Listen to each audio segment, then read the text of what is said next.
شیطان الرجیم بسم اللہ الرحمن الرحیم۔ ناظرین محترم، آج ایک نئے ٹاپک کے ساتھ آپ کی خدمت میں حاضر ہوں۔ نیو یارک امریکہ سے ڈاکٹر شہباز احمد چشتی۔ آج اس موضوع پر گفتگو کریں گے کہ انسان پریشانیوں سے نجات کس طرح پا سکتا ہے اور وہ خوش کس طرح رہ سکتا ہے۔ آج اس کے اوپر پوری دنیا میں ورکشاپس ہو رہی ہیں، سیمینارز ہو رہے ہیں اور بڑے بڑے موٹیویشنل سپیکر جو ہے اس کے اوپر لیکچر دے رہے ہیں کہ satisfaction of heart and peace of mind کیسے حاصل کیا جا سکتا ہے۔ تو میں آپ کو دین کا نسخہ آپ کی خدمت میں عرض کرنے لگا ہوں کہ انسان کس طرح خوش رہ سکتا ہے۔ قرآن مجید میں ہے، اللہ پاک نے حضرت ابراہیم علیہ السلام سے فرمایا، اذ قال لہ ربہ اسلم قال اسلمت لرب العالمین۔ اللہ پاک نے فرمایا کہ میرے حکم کے سامنے سر تسلیم خم کر دو۔ تو قرآن مجید گواہ ہے، انہوں نے عرض کی اسلمت لرب العالمین، میں سارے جہانوں کے رب کے سامنے سرنڈر کرتا ہوں، سراپا اطاعت و انقیاد بن جاتا ہوں، تسلیم و رضا بن جاتا ہوں۔ اور جب انہوں نے سر تسلیم خم کر دیا تو اللہ پاک نے ان کو دنیا میں امامت کا اور لیڈرشپ کا جو ہے وہ منصب عطا فرمایا۔ تو ناظرین محترم، آج ہم پریشان اس وجہ سے ہیں اور ہمارے ایمان کا لیول اس وجہ سے نیچے آ گیا ہے کہ ہم میں سے اکثریت اللہ کے فیصلے پر راضی نہیں ہوتی۔ اگر ہمیں خوشی مل جائے تو ہم جشن مناتے ہیں، کاروبار ترقی کر جائے تو خوش ہوتے ہیں، تھوڑا سا کاروبار میں مندہ آ جائے پریشان ہو جاتے ہیں، بیٹا پیدا ہو خوشی ہوتی ہے، بیٹی پیدا ہو پریشانی ہو جاتی ہے۔ تو حضرت امام جعفر صادق رضی اللہ تعالیٰ عنہ سے پوچھا گیا کہ انسان کہتا ہے کہ میں اللہ پر ایمان لایا ہوں، تو اس کے ایمان کی صداقت کی دلیل کیا ہے کہ دنیا کی عدالتیں بھی بغیر جو ہے وہ ثبوت کے کسی شخص کے دعوے کو تسلیم نہیں کرتی، اور ایک شخص کہتا ہے میں ایمان لایا ہوں، اس کے دعوی ایمان کو پرکھنے کی دلیل اور ثبوت کیا ہے؟ تو خانوادہ رسول کے وہ چشم و چراغ حضرت امام جعفر صادق رضی اللہ تعالیٰ نے ارشاد فرماتے ہیں کہ جو شخص خوشی اور غم دونوں میں اللہ کے فیصلے کے سامنے سر تسلیم خم کر دے، وہ شخص مومن ہے۔ یہ نہیں کہ خوشی ہو تو شکر ادا کرے، غم ہو تو دل میں اللہ کے بارے میں بدگمانی آئے کہ میرے ساتھ ہی ایسا کیوں، میں ہی پریشان کیوں ہوتا ہوں، میرا ہی کاروبار کیوں مندہ ہوتا ہے، مجھے ہی کاروبار میں نقصان کیوں ہوتا ہے، میرے ہی دشمن زیادہ کیوں ہیں، میرے گھر میں ہی یہ لڑائی اور فساد کیوں ہے۔ تو جو انسان اللہ کے بارے میں بدگمانی کرتا ہے، اللہ اس سے راحت و سکون کو چھین لیتا ہے، کیونکہ حدیث قدسی ہے، حضور نے فرمایا، اللہ پاک فرماتا ہے کہ میں بندے کے گمان کے مطابق اس سے معاملہ کرتا ہوں، جیسا بندہ میرے بارے میں گمان رکھتا ہے میں بھی بندے کے ساتھ اسی کی طرح کا معاملہ کرتا ہوں۔ تو جو انسان اللہ کو ہر معاملے میں جو ہے وہ اس کے فیصلے کے سامنے سر تسلیم خم کر دیتا ہے، وہ شخص دونوں جہانوں کی سکون اور کامیابی کو پا لیتا ہے۔ علامہ نصیر الدین طوسی نے اپنی کتاب تجرید الکلام میں لکھا ہے کہ اللہ تعالیٰ کی دو صفات ایسی ہیں جن کی وجہ سے اللہ تعالیٰ کوئی فیصلہ ہمارے حق میں غلط نہیں کرتا۔ علامہ طوسی نے بڑی پیاری بات لکھی، فرماتے ہیں کہ غلط فیصلہ دو وجوہات کی بنیاد پر ہوتا ہے، یا عدم علم جہالت کی وجہ سے غلط فیصلہ ہوتا ہے، یا کسی لالچ کی بنیاد پر جج، قاضی یا منصف غلط فیصلہ کر دیتا ہے، کسی دباؤ میں آ کر، پریشر میں آ کر۔ تو علامہ طوسی نے لکھا، اللہ کی جو دو صفات ہیں، عالم ہونا اور غنی ہونا، کہ اللہ تعالیٰ کائنات کی ہر چیز کو جاننے والا ہے، عالم ہے، تو غلط فیصلہ ہوتا ہے عدم علم یا جہالت کی بنیاد پر۔ تو جو عالم ما کان و ما یکون ہے، وہ بندے کے بارے میں غلط فیصلہ کس طرح کر سکتا ہے؟ اور دوسرا غلط فیصلہ ہوتا ہے کسی دباؤ میں آ کر، کسی حرص اور لالچ میں آ کر، طمع میں آ کر۔ اور انہوں نے کہا کہ اللہ تعالیٰ غنی ہے، بے نیاز ہے، وہ فیصلہ جو ہے وہ کسی دباؤ میں تو نہیں کرتا، وہ اپنی مرضی سے یفعل ما یشاء، جو وہ چاہتا ہے وہ کرتا ہے۔ تو جب بندہ اللہ کے فیصلے کے سامنے سر تسلیم خم کر دے کہ اس وقت میرے حق میں یہی بہتر تھا، جو اللہ تعالیٰ نے کر دیا، یہ مشکل حالات گزریں گے، اللہ تعالیٰ اس میں آسانی پیدا کر دے گا، اللہ تعالیٰ اس سے بہتر حالات لے آئیں گا۔ اس کا خود وعدہ ہے کہ ہر عسر، ہر تنگی کے بعد یسر ہے، آسانی ہے۔ تو جب ہم آسانی میں ہوتے ہیں اس وقت ہم یہ نہیں سوچتے کہ اللہ تعالیٰ نے میری تمام تر کمزوریوں اور کوتاہیوں کے باوجود مجھے نوازا ہے، اور جب پریشانی، بیماری آتی ہے، پریشانی آتی ہے، تکلیف آتی ہے، فقر و فاقہ آتا ہے، تو ہم جگہ جگہ واہ والا کرنا شروع کر دیتے، جس سے ایمان کا لیول نیچے آ جاتا ہے۔ تو ایمان کے لیول کو بڑھانے کے لیے اور ایمان میں پختہ رہنے کے لیے ضروری ہے کہ اللہ کے ہر حکم اور ہر فیصلے کے اوپر انسان دل و جان سے جو ہے وہ رضامندی کا اظہار کرے۔ ایک عالم نے لکھا کہ ہم میں سے ہم زبانی تو کہتے ہیں کہ جی نہیں، جو اللہ کا فیصلہ، لیکن دل کو ٹٹولا جائے تو کسی نہ کسی جگہ پر اللہ کے بارے میں بدگمانی پائی جائے گی، بدگمانی پائی جائے گی کہ ایسا کیوں ہوا ہے، جبکہ جو ہے ایمان نام ہی تسلیم و رضا کا ہے۔ ایمان نام ایمان بالغیب ہے نا، آمنت باللہ و ملائکتہ و کتبہ الی آخرہ، میں اللہ پر ایمان لایا، بالغیب ہے ایمان، کہ جو اللہ نے میرے حق میں کیا وہ بہتر کیا ہے۔ حضرت امام جعفر صادق رضی اللہ تعالیٰ عنہ، ان کا بیٹا جو ہے وہ بیمار تھا، تو آپ پریشان تھے، آپ کبھی جو ہے وہ نفل پڑھ رہے ہیں، کبھی صدقہ دے رہے ہیں، کبھی دعائیں مانگ رہے ہیں، بیٹا فوت ہو گیا، تو آپ اطمینان کے ساتھ بیٹھے ہوئے ہیں۔ لوگ آئے، انہیں عرض کی حضور جب تک وہ زندہ تھا آپ اضطراب میں تھے، اور اب وقت تھا پریشانی کا، رونے کا، اب آپ اطمینان کے ساتھ بیٹھے ہیں۔ تو کیا خوبصورت جواب دیا حضرت امام جعفر صادق رضی اللہ تعالیٰ نے۔ آپ نے ارشاد فرمایا کہ پہلے اللہ تعالیٰ فیصلہ کر رہا تھا اور میں دعا مانگ رہا تھا کہ اللہ اپنا فیصلہ بدل دے، میں صدقہ دے رہا تھا کہ اللہ تعالیٰ اپنا فیصلہ بدل دے، میں نفل پڑھ رہا تھا کہ اللہ تعالیٰ اپنا فیصلہ بدل دے۔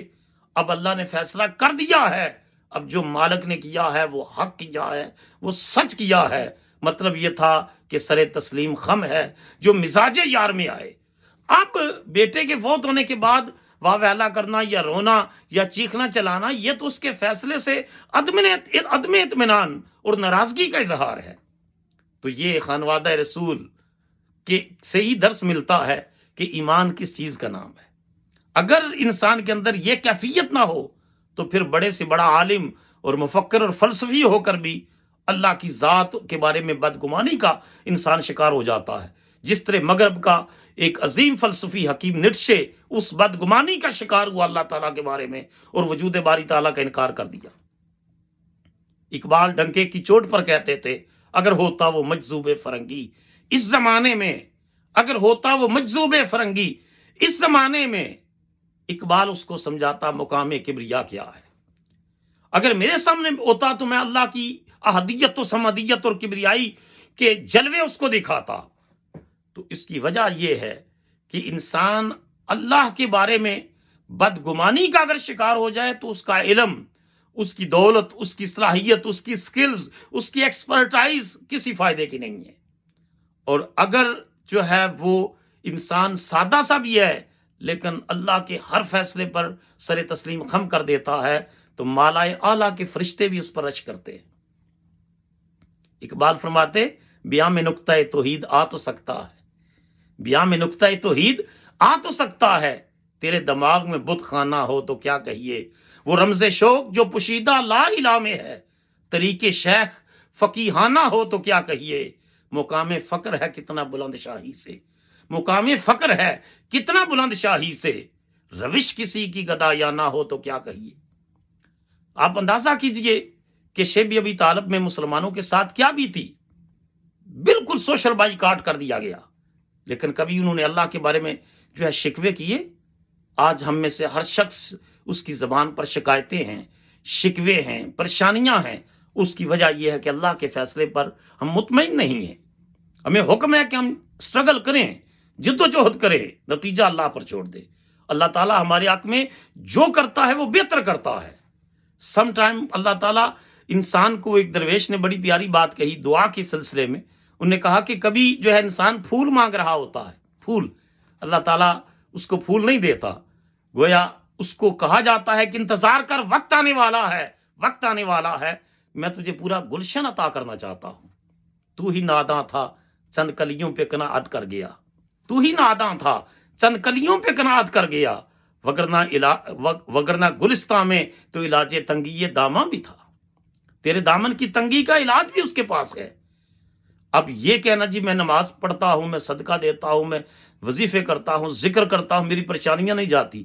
خدا کا معصوم پیغمبر، جلیل القدر پیغمبر سیدنا یوسف علیہ السلام کتنا عرصہ بے گناہ قید میں پڑے رہے، مگر جو رب ان کو کنویں سے نکال کر مصر پہنچاتا ہے، وہی قید خانے سے نکال کر وہ رب تخت حکومت پر بٹھا دیتا ہے.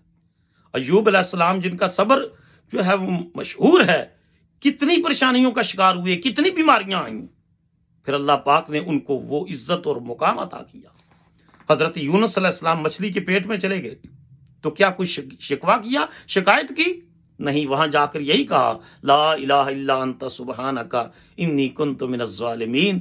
اے اللہ تعالیٰ جو ہے تو ہر عیب اور نقص اور کمزوری سے پاک ہے، تو ہر جو ہے وہ عیب اور نقص سے پاک ہے. انی کنت من الظالمین. اللہ پاک نے پھر قرآن مجید میں فرمایا کہ فنجیناہ من الغم وکذالک ننجی المؤمنین، ہم نے ان کو غم سے نجات دی اور اسی طرح ہم اہل ایمان کو بھی غم سے نجات دیں گے. تو کثرت کے ساتھ پڑھا کریں جو ہے وہ لا الہ الا انت سبحانک انی کنت من الظالمین. آپ اندازہ کریں یہ آیت کریمہ ہم نے صرف مخصوص مہمات کے لیے رکھی ہوئی ہے. نہیں، یہ تو چلتے پھرتے بھی پڑھنا چاہیے، یہ تو روزانہ کی ایک تسبیح کرنی چاہیے لا الہ الا انت سبحانک انی کنت من الظالمین. حضور علیہ الصلوۃ والسلام نے خود فرمایا کہ جو وہ وظیفہ کرتا ہے جو میرے بھائی یونس نے کیا، اللہ تعالیٰ اس شخص کو غموں سے نجات عطا کرتا ہے. خود نبی پاک علیہ الصلوۃ والسلام پر کتنی آزمائش آئیں، لیکن اللہ کے یہ فیصلے پر رسول اللہ صلی اللہ علیہ وسلم مطمئن رہے. اور سفر طائف میں جو دعا حضور نے مانگی، جب پتھروں سے رسول اللہ صلی اللہ علیہ وسلم کا استقبال کیا گیا، خون مبارک بھی گرا، ملک الجبال پہاڑوں کا فرشتہ آیا کہ آپ اجازت دیں تو میں اس بستی کو ان پہاڑیوں کے درمیان پیس کر رکھ دیتا ہوں یا آسمان کی بلندیوں پر لے جا کر کے زمین پر پٹک دیتا ہوں. تو نبی پاک علیہ الصلوۃ والسلام نے فرمایا کہ نہیں، میں ظلم کا بدلہ لینے کے لیے نہیں آیا، میں دعا کرتا ہوں اللہ ان کی نسلوں میں میرے دین کے خادم پیدا فرمائے گا. یہ مفہوم تھا حضور کے ارشاد پاک. ساتھ اللہ کے ساتھ ربط کا یہ معاملہ ہے کہ اللہ کی بارگاہ میں دعا مانگی اور بڑی گڑ گڑا کے دعا مانگی. انما اشکو بسی و حسنی اور انما اشکو الیک ضعف اللہم اشکو الیک ضعف قوتی و قلت حیلتی و حوانی علی الناس. یا اللہ میں اپنی طاقت کی کمی، اپنے وسائل کی کمی اور لوگوں کے سامنے جگ نسائی اس کا شکوہ تیری بارگاہ میں کرتا ہوں کہ تو میری اس کمزوری کو دور کر. اور لمبی دعا ہے، پڑھ کر انسان جو ہے اس پر رکت طاری ہو جاتی ہے. آخر میں اس دعا کا جو جملہ ہے ان لم تکن علی غاضب فلا ابالی، میرے مالک ان ساری پریشانیوں کے باوجود جس میں اقدس سے خون گر رہا ہے، پریشانی ہے، جن کی ہدایت کا سامان لے کر گئے ہیں انہوں نے دعوت حق کو ٹھکرا دیا ہے، ساتھ اللہ کی بارگاہ میں عرض کرتے ہیں اللہ اس ساری پریشانی کے باوجود اگر تو مجھ پر ناراض نہیں ہے فلا ابالی، پھر مجھے کسی کی پرواہ نہیں ہے، پھر مجھے کسی کی پرواہ نہیں ہے. میں اسی بات میں خوش ہوں جس میں میرے مالک تو راضی ہے، تو خوش ہے. تو سکھ میں مجھے رکھنا چاہتا ہے تو میں سکھ میں خوش ہوں، تو دکھ میں رکھ کر مجھے جو ہے وہ راضی رہتا ہے تو میں دکھ میں خوش ہوں. سر تسلیم خم ہے جو مزاج یار میں آئے. ناظرین محترم، آج تہیہ کر لیں، اللہ کے بارے میں بدگمانی چھوڑ دیں، اللہ کے بارے میں ہمیشہ اچھا گمان رکھیں. اللہ فرماتا ہے میں بندے کے گمان کے مطابق اس سے معاملہ کرتا ہوں. آئیے اپنے دلوں کو ٹٹولیں اور کہیں خوشی آئے تو اللہ کی طرف سے، غم آئے تو اللہ کی طرف سے. اللہ پریشانیوں کو دور کر دیتا ہے اور آپ ہر روز اپنے معمولات میں لا الہ الا انت سبحانک انی کنت من الظالمین یہ تسبیح رکھ لیں. انشاءاللہ اللہ اس کے ذریعے آپ کی دینی اور دنیوی مشکلات کو آسان کرے گا اور اس جہان میں بھی کامیابیاں عطا فرمائے گا، اگلے جہان میں بھی کامیابیاں عطا فرمائے گا. وما علینا الا البلاغ المبین. اگر یہ ویڈیو آپ کو اچھی لگے تو آپ اس چینل کو سبسکرائب کریں اور لائک کریں، کامنٹ کریں اور دوستوں کے ساتھ شیئر ضرور کریں تاکہ دین کا پیغام زیادہ سے زیادہ لوگوں تک پہنچے. شاید کسی ایک کے ذریعے دین کا پیغام پہنچے اور وہ عمل کرے اور اللہ اس کو ہماری بخشش اور نجات کا ذریعہ بنا دے. وما علینا الا البلاغ.